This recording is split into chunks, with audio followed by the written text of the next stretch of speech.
Mudre izreke, poglavlje 7. Čuvaj, sine moj, u srcu riječi moje, i skrivaj naputak moj kod sebe. Čuvaj zapovjedi moje, i živjet ćeš, nauku moju kao zvijezdu oka svojega. Priveži ih sebi na prste, napiši ih na ploču srca svojega. Reci mudrosti, sestro moja, i nazovi razboritost, najbliža u rodu. Da te drže daleko od žene drugoga, od tuđinke, koja govori laskavo. Kad sam gledao kroz prozor kuće svoje, vidio van kroz rešetke svoje. Na lude i mudre pazio, tada opazih neiskusna mladića. Koračao je ulice on dolje pokraj jednoga ugla, išao je putem kući. U sumrak, pri izmaku dana, kad je padala noćna tema.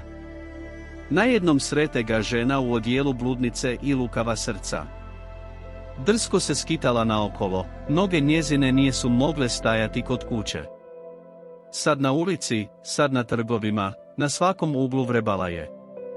I uhvati ga, i poljubi ga, i bezobrazno reče mu: bila sam dužna žrtvu pomirnicu, i danas izvrših zavjet svoj.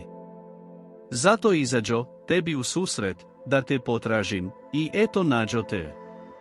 Opremila sam ložnicu svoju prostirkama, vezenim egipatskim prostirkama. Poškropila sam postelju svoju smirnom, alojem i cimetom.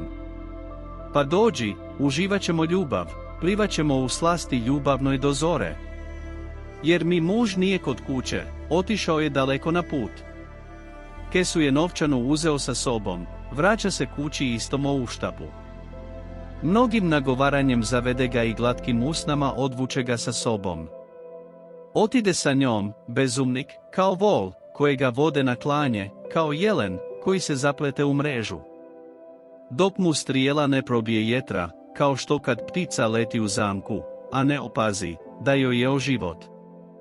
Zato dakle, sinovi, poslušajte me i pripazite na riječi usta mojih. Nemoj da zastrani srce tvoje na put k njoj, nemoj da zalutaš na staze njezine.